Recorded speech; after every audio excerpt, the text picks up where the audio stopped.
Olá pessoal, tudo bem? Peraí. Iniciando a gravação em 3, 2, 1.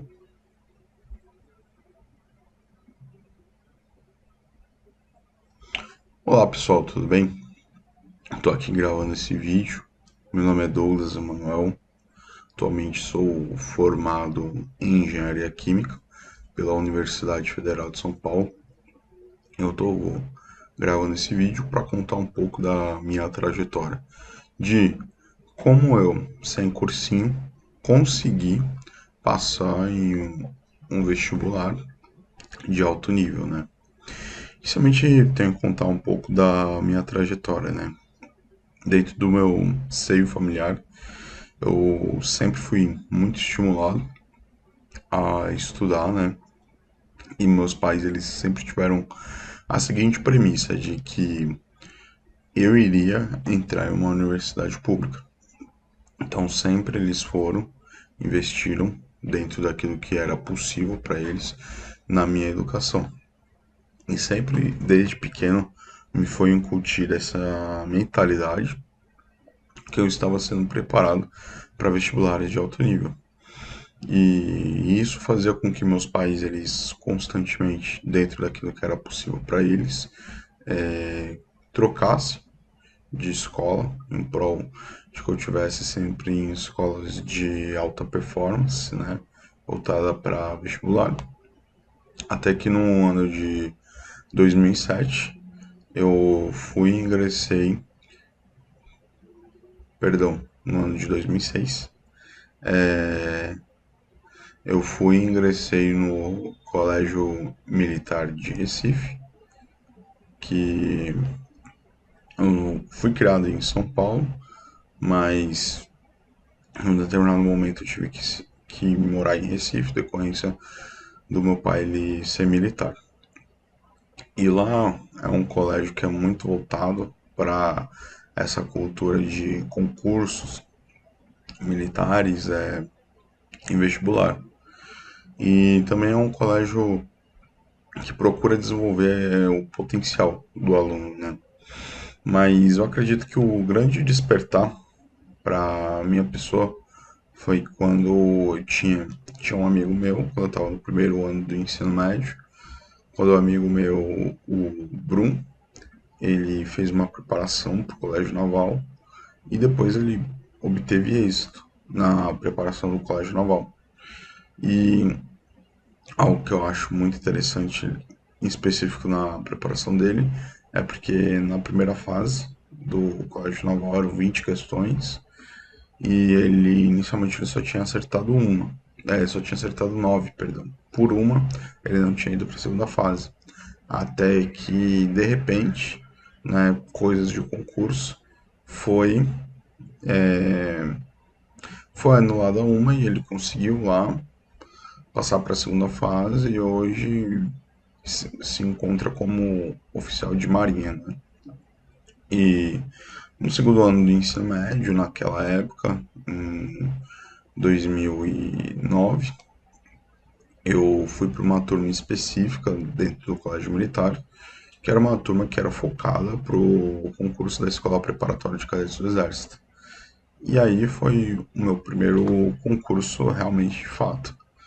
Aí nesse segundo ano do ensino médio, eu vivenciei como se eu estivesse no terceiro ano do ensino médio. Por quê? Porque eu queria, no caso, passar para depois eu já garantir muito, garantir a minha vida e não depender mais dos meus pais.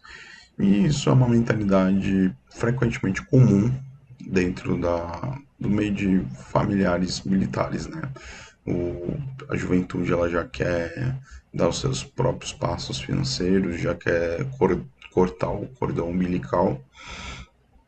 E dentro dessa preparação, tinha alguns dias em que eu ficava à tarde no colégio. E nesse segundo ano do ensino médio, até a prova da SpaceX, eu normalmente por semana eu ficava por volta de 40 horas semanais no colégio. Só que não eram 40 horas eu chegando, zoneando. Era dentro daquilo que era a minha referência de mundo, dentro daquilo que eram as minhas possibilidades, eu procurei dar o meu melhor. Só que acabei não logrando êxito. E de 2009 para 2010, meu pai ele foi transferido de Recife para São Paulo. E aí eu adotei a seguinte mentalidade de pedir para o meu pai, para ao invés de eu ir para uma escola particular, eu ir para um cursinho. E aí o dinheiro que seria investido com a mensalidade de uma escola particular, ele investir no meu cursinho. Aí fomos, chegamos em São Paulo, teve aquele período de adaptação, meu pai ele foi, conseguiu me colocar em uma escola que não era tão longe de onde nós morávamos, e eu comecei a fazer o percurso. Só que algo que eu havia aprendido na minha primeira tentativa, né, assim com vestibulares, era o quê? Que o mais importante são horas estudadas e números de questões feitas. Não adianta você ter 20 horas de aula se você tem 1 hora por dia somente para fazer questão. É preferível você às vezes ter menos, é preferível às vezes você ter menos horas e mais empenho no que se refere a estudos, no que se refere a horas estudadas e também questões. E aí eu fui, comecei a ir, e aí depois algumas coisas acabaram me detectando e me acendendo o sinal de alerta. Primeira coisa, o curso ele ficava na Consolação. Então, eu saía da escola e depois eu gastava por volta de 1 hora de transporte até chegar até a Consolação. Lembrando que nós estamos falando de 2010, naquela época não existia a linha amarela. Aí você fica ali como se fosse estático, você tem que aprender aquele conteúdo. Por exemplo, se por acaso eu sou excelente em cinemática, mas a minha defasagem ela tá em óptica, eu tenho que assistir a aula de cinemática. Então, isso era muito ruim. E eu já, com a experiência prévia, eu já sabia o que? Que você tem que atacar as suas defasagens. Aí depois, número 2, o cursinho que eu estava não era dos mais caros, não era dos cursinhos mais caros, era um cursinho popular, então automaticamente o público-alvo ele acabava tendo defasagem em coisas que para mim já tinham sido superadas, que seriam a parte de matemática básica e português básico. E isso fazia o quê? Com que com o decorrer das semanas eu detectasse o quê? Que aquilo de médio a longo prazo eu não iria desenvolver o meu potencial. E aí algumas coisas eu comecei a verificar enquanto estratégia, que era o quê? Em São Paulo existem muitas provas de bolsa de vários cursinhos, né? Cursinhos famosos. E também existem muitos simulados abertos. Então o que foi que eu comecei a fazer? Eu comecei a me inscrever para todas as provas de bolsa que existiam, que em São Paulo tem muitos cursinhos, né? Todas as provas de bolsa, todas as provas de simulados abertos, e eu fui comecei a me inscrever. E depois, onde eu morava, que era na Vila Militar da Aeronáutica, tinha uma biblioteca. E dentro dessa biblioteca eu vi o quê? Que tinha material de diversos cursinhos. Então, por volta ali de 2 meses de cursinho, aí eu já tinha detectado o quê? De que a estratégia da quantidade de horas que eu tinha disponível para eu estudar, porque eu paguei por um determinado serviço, então eu tinha que assistir às aulas, aí depois das aulas é que eu poderia estudar. Então isso me dava o quê? E depois ainda por cima eu tinha que me deslocar, tinha alimentação, tinha o transporte a mais, E isso iria me dar o quê? Aproximadamente 1 hora líquida de estudo por dia. E isso é altamente insuficiente. Apesar de que, se por acaso fosse para eu escolheria o quê? Eu estudar no cursinho e não estudar o terceiro ano do ensino médio. Mas o terceiro ano do ensino médio, eu era obrigado a estar, a estar passando por essa etapa. Por mais que ele é conhecido, eu estar acostumado com um colégio de alta performance, ali, do ponto de vista do que eu queria desenvolver em termos de trabalho intelectual, não ia desenvolver muito, mas eu era obrigado a estar ali presente, eu era obrigado a desenvolver aqueles conteúdos, né? E também ter a presença. Então, eu tomei uma decisão de alto risco, que eu acho que é um passo muito importante. E também eu gostaria de salientar que era uma época onde pouco se falava de estudar online, de estudar por conta, né? Então, o que foi que eu havia feito? Eu fui, entrei no YouTube, preparei listas, né? Preparei playlists relacionadas a vários conteúdos. Por exemplo, para a parte de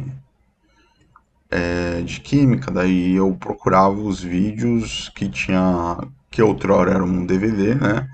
Da, da cultura, que era do, acho que é vestibulando digital. Aí eu ia, setei essas playlists. Tinha a do Vestibulândia, que eu achava muito legal, que o canal inclusive hoje ainda existe. Para a parte de biologia eu usava bastante o Jubilu, o professor Jubilu. E aí depois, às vezes também tinha alguns alunos que às vezes iam alguns cursinhos, gravava aula. E aí eu fui, escolhi alguns materiais e depois eu falei com meu pai que eu não queria mais. Obviamente, meu pai achou uma loucura a minha decisão, mas ele e foi lá e fez os trâmites, né? E depois jogou a responsa para mim, porque muitas das vezes na vida é assim, não é porque você acredita que algo vai dar certo, que necessariamente você vai receber os louros de tudo que você vai fazer. É necessário se pagar uma etapa, é isso que eu levo de ensinamento até hoje. Então, ao invés, eu otimizei o meu tempo, porque aí eu só tinha que ir para a escola, depois da escola eu voltava para casa. E dentro da Vila Militar nós tínhamos uma sala de estudo. Então eu sabia que se eu ficasse em casa, ali perto da minha cama, provavelmente eu não iria estudar com a ênfase que eu precisava. Então eu comecei a frequentar a, a sala de estudos, a biblioteca do prédio, e eu ficava muitas horas ali. Obviamente a divisão de matérias não foi a melhor possível, mas foi a melhor que eu encarava naquele momento, né? E eu me lembro que o salão de estudo era basicamente o quê? Era um apartamento desocupado. Você tinha à disposição cadeiras plásticas e mesa plástica. Era isso. Não tinha tanto a cultura do smartphone, né? Então era muito analógico, era muito braçal.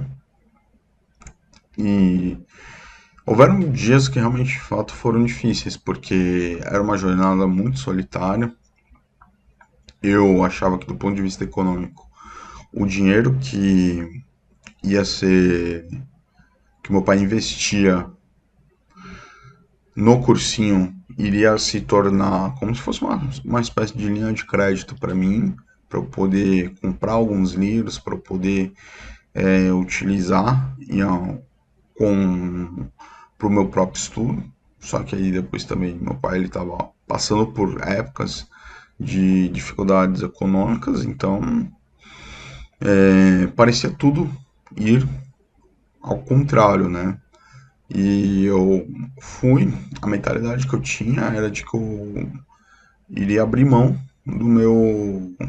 da minha vida, em prol daquele ano em específico, que seria um ano de vestibular, em prol do sucesso, em prol de lograr êxito. Houveram momentos em que fiquei assim bastante triste porque você levar o estudo ele é uma jornada solitária e por vezes você se sente sozinho, desacompanhado, mas aí alguns dias a gente se sente mais triste, né?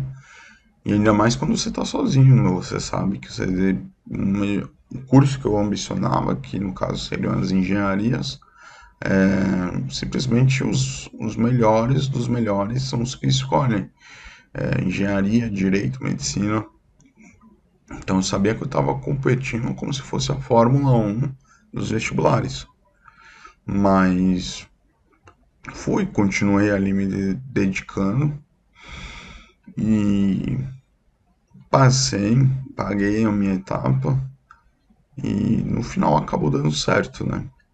Então a mensagem final que eu gostaria de deixar para quem estiver assistindo é de que é possível, desde que se tenha organização, um bom material de estudo e disciplina. Uma jornada como essa não pode ser vencida aplicando-se em qualquer método. É necessário uma metodologia estruturada. E hoje em dia, com a tecnologia que nós temos em 2026, eu considero como melhor a pessoa se dedicar via virtual a ter esse tempo de deslocamento, a investir tempo para estar em espaço físico. A menos que a pessoa inicialmente tenha a dificuldade de ser uma pessoa disciplinada, né? Então é somente essa mensagem que eu gostaria de estar deixando. Agradeço aí a todos que foram e assistiram, tá bom? Se puderem curtir, compartilhar, eu agradeço, tá bom? Até mais, tchau, tchau.